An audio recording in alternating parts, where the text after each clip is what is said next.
अस्सलाम वालेकुम दोस्तों, आज हम इस वीडियो में राफ़ी नाम का मतलब जानेंगे और उसके बारे में मज़ीद तफ़सीलात। नाम है राफ़ी। राफ़ी नाम का लफ्ज़ किस ज़बान से है? ज़बान है अरबी, यानी ये नाम अरबी ज़बान का लफ्ज़ है। राफ़ी नाम का ताल्लुक़ किस मज़हब से है? मज़हब है इस्लाम, यानी ये नाम मुसलमानों के लिए इस्तेमाल होता है। राफ़ी नाम का इस्तेमाल किस जिन्स के लिए होता है? जिन्स है लड़का, यानी ये नाम लड़कों के लिए इस्तेमाल होता है।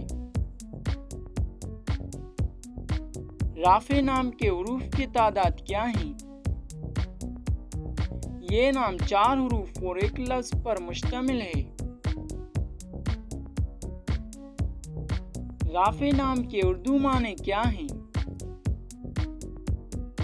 राफ़ी नाम के उर्दू माने हैं अल्लाह पाक का सिफाती नाम बुलंद करने वाला, दर्जा बुलंद करने वाला।